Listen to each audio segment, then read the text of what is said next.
নমস্কার বন্ধুরা, ভালো মন্দ পেজ থেকে সকলকে স্বাগতম। আজকে বরমশাই নিয়ে এসেছিল বোয়াল মাছ। বোয়াল মাছ দুটো একটু সাইজে ছোট ছিল, তাই ভাবছি আর মাছের ঝোল করব না, একটু গা মাখা চচ্চড়ি করব, ঝাল ঝাল করে করব। প্রথমে মাছগুলো মাখিয়ে নিচ্ছি। লবণ দিলাম, হলুদ দিলাম, লঙ্কার গুঁড়ো দিলাম, আর একটু সর্ষের তেল দিয়ে দেবো। মাছ মাখানোর সময় একটু সর্ষের তেল দিলে মাছ মাখাটা ভালো হয়।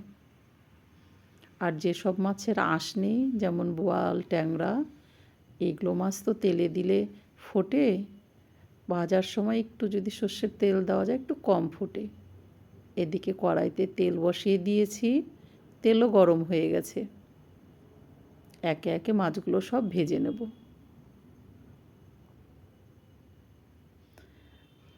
বোয়াল মাছ আমার একে তো ঠান্ডা লেগেছে, অ্যালার্জিরও প্রবলেম আছে, কিন্তু তারপরেও আমার কেন যেন বোয়াল মাছটা খুব ভালো লাগে খেতে। এক পিঠ হয়ে গেছে, মাছটা উল্টে দিচ্ছি।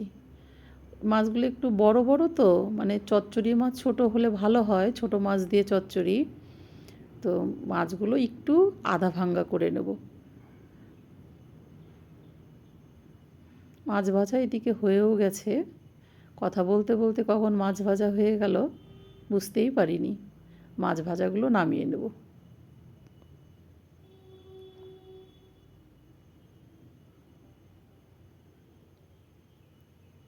কড়াইতে তেল নেই, আরেকটু তেল দিয়ে দিই। কালো জিরে ফোড়ন দিলাম, চিড়ে রাখা কাঁচা লঙ্কাগুলো দিয়ে দেবো।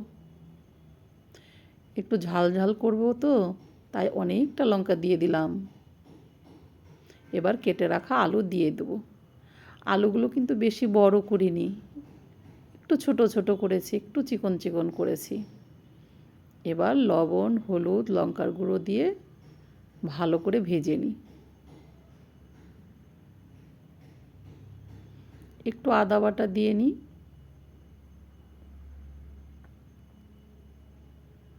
আর বেশি ভাজবো না, ভাজা হয়ে গেছে। এবার না এর মধ্যেই মাছগুলো দিয়ে দেবো। একটু নাড়াচাড়া করে নিই।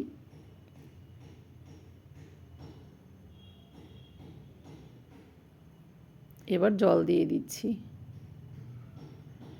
একটু জলটা বেশি করে দিলাম। একদম অল্প হয়ে গেলে না, মানে জলটা যদি অল্প হয় তাহলে হচ্ছে কি, মাছ অনেকগুলো আছে তো মাছেও একটু জলটা টানবে। তো দিয়ে দিলাম জিরের গুঁড়ো আর একটু গরম মশলা। বেশি জাল লাগবে না, হয়ে যাবে তাড়াতাড়ি। নতুন আলু তো, নতুন আলুতে বেশি জাল খায় না, ভাজতে ভাজতে ও হয়ে যায়। হয়ে গেছে, জলটাও টেনে গেছে। মিনিট দুয়েকের মতন ফুটালাম, তাহলেই হয়ে গেল। এবার আস্তে আস্তে নামিয়ে নেব।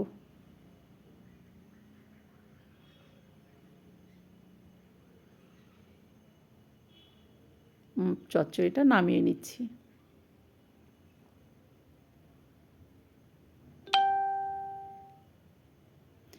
এবার গরম ভাতে পরিবেশন করব ঝাল ঝাল চচ্চড়ি। ধন্যবাদ।